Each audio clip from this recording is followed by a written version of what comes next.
안녕하세요. 오늘은 역대하 32장에 나오는 유다왕 히스기야와 아수르왕 사네립 간의 전쟁 이야기 하겠습니다. 구약은 우리가 아브라함과 모세와 다윗을 중심으로 읽으면 이 안에 큰 도움이 될 것 같습니다. 아브라함이 가나안 땅을 마련했고 모세가 그 땅에서 어떻게 살아야 되는지 아는 이제 법을 하나님으로부터 받았죠. 그 이후에 이제 많은 사람들이 지상에 태어나서 하나님 백성이 됐고, 그 가나안 땅에 살면서 이제 모세의 법대로 살려고 노력을 많이 했습니다. 모세의 법은 그 단순하게 10계명과 613가지 율법으로 되어 있는데, 신명기 28장에 보면 그 율법대로 살면 무엇을 하든 어디로 가든 형통하고 나가도 들어가도 복받는다 이렇게 되어 있고, 율법에 불순종하면 이제 나가도 들어가도 저주받는다 이렇게 되어 있습니다. 신명기 30장에 보면 이제 어떤 길을 선택할지는 이제 각자 교인에게 달려 있으니까 알아서 선택하라 이렇게 되어 있죠. 다윗은 대표적으로 율법에 순종하고 생명과 축복의 길을 선택해 살았습니다.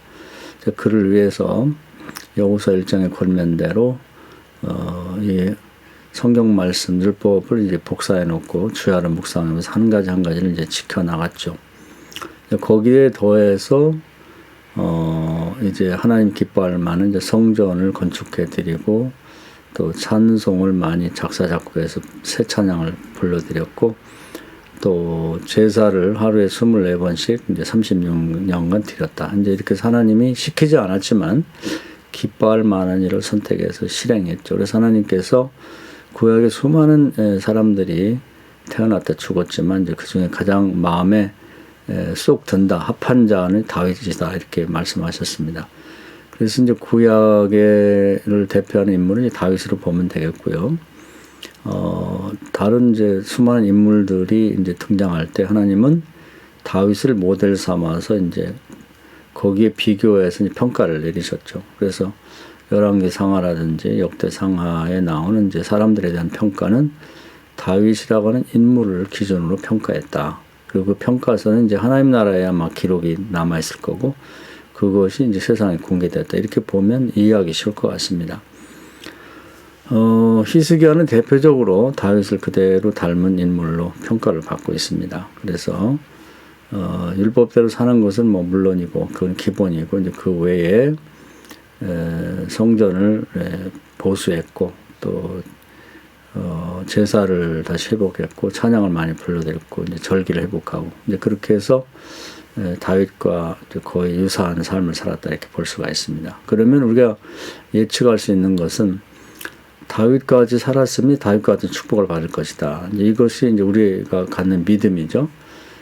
다윗처럼 살았는데 히스기야는 전혀 축복받지 못했다 이러면은 이제 곤란하죠. 진리가 아니고, 또 그것이 이제 우리에게도 아무 의미가 없는 일이 될 것입니다. 그런데 결국 다윗을 하나님 사랑하셨고 축복하셨는데, 다윗과 똑같은 삶을 산 히스기야도 똑같은 축복을 내렸다 이렇게 봐야죠. 그렇다면 그것이 이제 시대가 많이 흘렀지만은, 시대가 바뀌었지만 이제 우리도 똑같은 복을 받을 것이다 이런 예상을 할 수 있는 것입니다. 그런 의미에서 이제 성경에 나오는 내용들이 우리에게 가치가 있고 의미가 있다 이렇게 볼 수가 있습니다. 자, 그러면 이제 오늘 32장인데요. 이 전에 이제 그 히스기야가 어떻게 살았는지 설명이 되어 있고, 자, 그런 다윗과 같이 산 이 히스기야에게 이제 문제가 발생하죠. 대표적인 예가 이제 당시에 이제 강대국을 만들고 대제국을 건설하고 싶은 아시리아가 이제 주변 국가를 이제 다 점령하면서 쓰나미처럼 그렇게 이제 전쟁을 벌여 나가죠. 당시의 왕은 산헤립인데 이제 많은 군대와 또 무기를 가지고 이제 주변 국가를 점령해 갑니다. 그래서 수많은 국가를 점령하는 가운데 이제 그 남쪽 유다의 국경에 와서 침공해서 이제 예루살렘을 에워싸고 항복을 요구하는 그런 내용이 있습니다. 자, 다윗이 이제 하나님께 온전한 신앙이 되었을 때 다윗은 수많은 전쟁을 했죠. 항상 다윗이 불리했습니다. 그래서 다윗은 하나님 앞에 기도하고 이제 응답받고 그다음에 하나님이 이 전쟁은 나에 속한 것이다 말씀하셨고 이제 하나님 앞장서가 싸워주셔서 거의 전쟁에 패한 일 없이 늘 승리를 했죠. 자, 그런 다윗과 이제 히스기야를 비교해 보려고 합니다. 자, 그러면 성경 말씀을 한번 읽어가면서 보도록 하겠습니다. 역대하 32장이죠. 아수르 군대가 예루살렘을 위협하다 이렇게 되어 있습니다. 다윗을 도와줬던 하나님 이번에는 이제 히스기야를 도와줄 거라는 예상이 되죠. 이제 모든 충성된 일을 한 후에 이제 이것은 히스기야가 이제 다윗처럼 살았다는 얘기를 이렇게 표현하고 있는 겁니다. 그리고 이제 다윗은 뭐 블레셋을 비롯한 많은 나라의 공격을 받아서 승리를 했는데 이번에 히스기야는 좀 나라가 다를 뿐이 똑같은 형태의 어려움을 겪게 되죠. 아수르 왕 사네립이 유다에 들어와서 견고한 성읍들을 향하여 진을 치고 쳐서 점령하고자 한지라 히스기야가 사네립이 예루살렘을 치러 온 것을 보고 그리고서 이제 그 뭐 적절한 조치를 취하죠. 뭐 여러 가지 뭐 물을 사용하지 못하도록 이제 적들이 뭐 근원을 막았다 이런 얘기도 나오는데 중요한 것은 그 자기 신앙 고백이죠. 여기 보면은 7절에 너희는 마음을 강하게 하며 담대히 하고 히스기야가 자기의 그 백성과 군대를 향해서 하는 말이죠. 아수르 왕과 그를 따르는 온 무리를 말미암아 두려워하지 말며 놀라지 말라. 우리와 함께 하시는 이가 그와 함께하는 자보다 크다 이렇게 되어 있습니다. 이런 얘기는 전례들이 있죠. 뭐 이제 여호수아와 갈렙이 정탐하고 와서 하는 얘기도 이런 거였죠. 저들을 지키는 배후의 신들보다 우리를 이제 이끄시는 하나님이 더 강하기 때문에 저들은 우리의 밥이다 이런 얘기를 했었고요. 이제 그런 신앙 고백이 이제 하나님 귀에 들리죠. 민수기 14장에 보면 내 귀에 들린 대로 해준다는 말씀이 있는데 사실 이런 얘기들을 공개하는 것은 하나님 들으라고 하는 얘기랑 똑같습니다. 또 요나단이 굉장히 중요한 얘기를 했죠.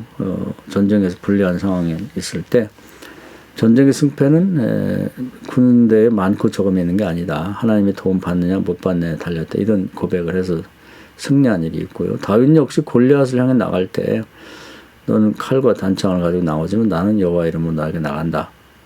너를 하나님이 처치할 거다. 이런 고백을 했죠. 그런 거랑 똑같은 것입니다. 그래서 이제 이건 공개적인 선언을 하고 나가는 건데 이제 그 아수르 왕 그 사네립은 이제 히스기야의 이런 태도에 대해서 아주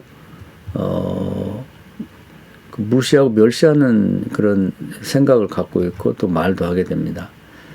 그래서 예루살렘을 이제 둘러싼 다음에 일종 여론전을 펼치는데요. 뭐냐면 그 적들을 향해서 이제 마주보고 있는 성 안에 이제 유다의 군인들을 향해서 하는 말이죠.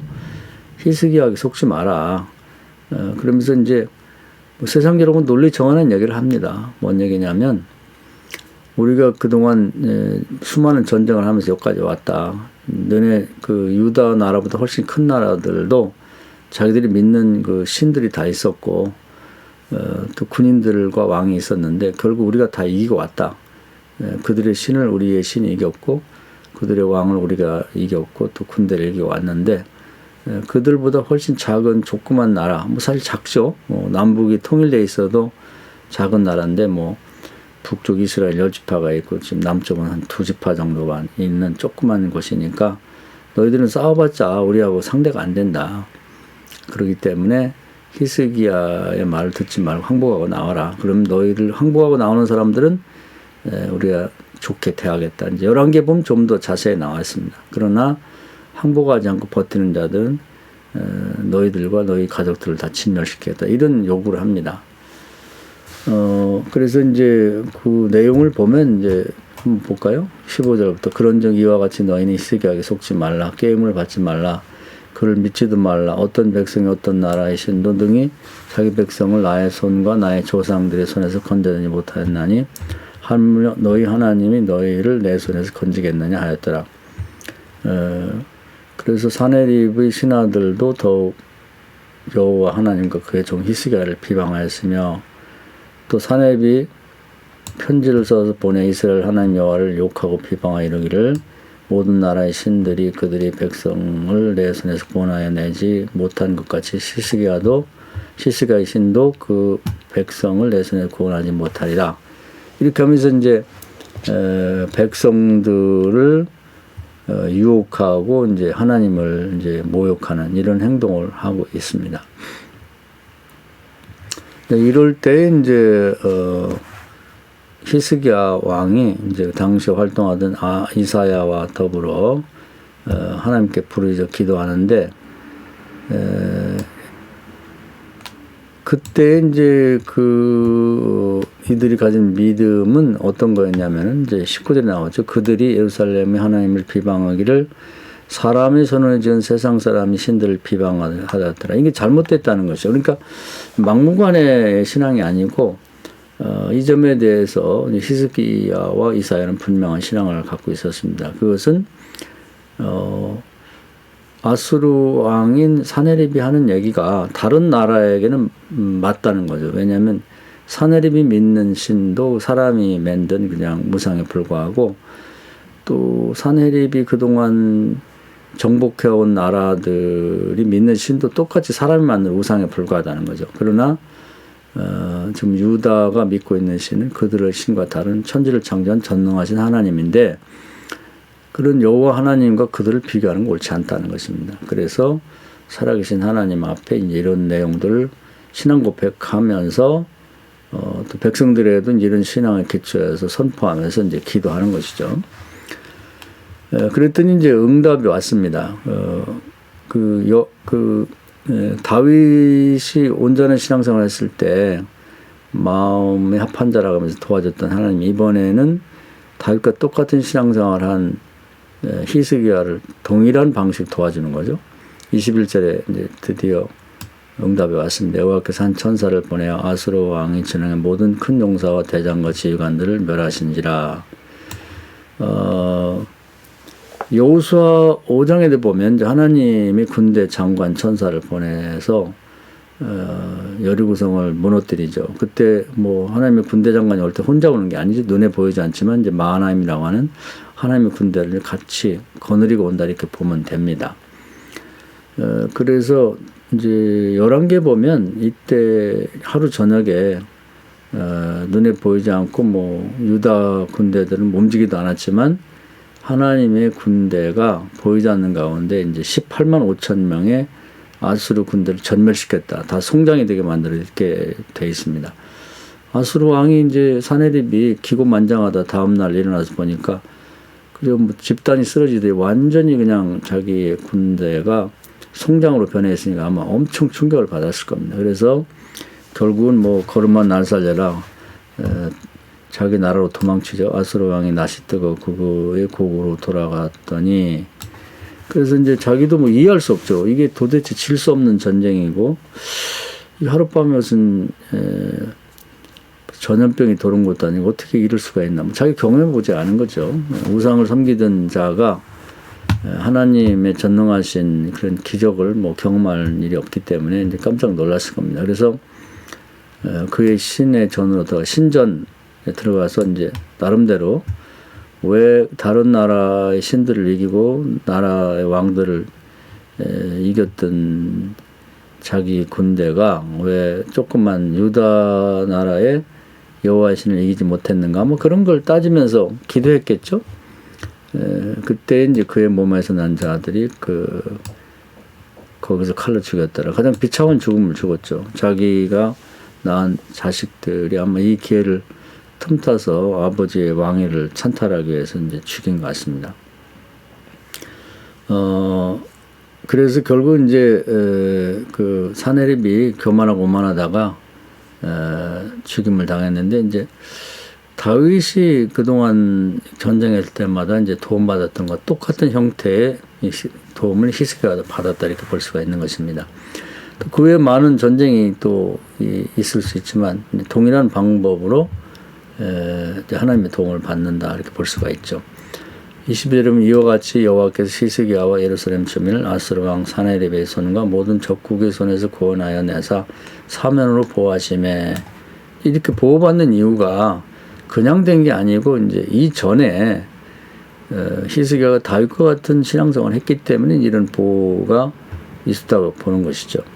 그러고 나서 여러 사람이 예물을 가지고 예루살렘에 와서 여호와께 드리고 또 보물을 유다 왕 히스기야에게 드린지라 이후부터 히스기야가 모든 나라의 눈에 존귀하게 되었더라. 그래서 결국 이제 다윗이 존귀함 받은 것처럼 히스기야도 존귀함 받았다 이렇게 볼 수가 있는 것입니다.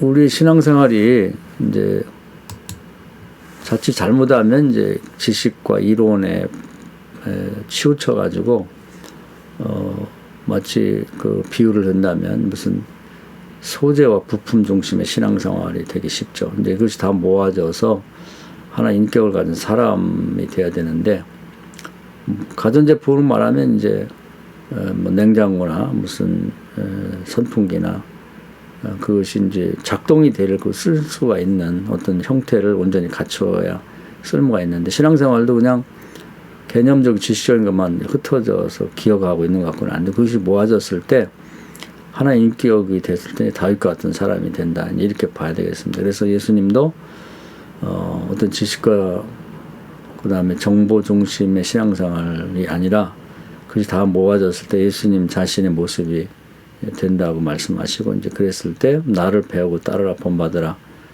실체로서의 이제 그 예수님을 보고 따라가야 되는 거죠. 그래서 모델을 예수님 삼고 이제 비교하면서 이제 이렇게 살아가는 것이 이제 신약 이후에 기독교인의 삶이라고 하면 이제 신약 이전의 구약 시대는 이제 다윗이라고 하는 실제 사람을 보고 배우고 따르는 본받는 이런 신앙생활을 하는 것이 하나님 바람이다 이렇게 볼 수가 있는 것입니다. 히스기야가 그런 점에서 아주 바른 신앙생활을 했고 지혜로웠고요.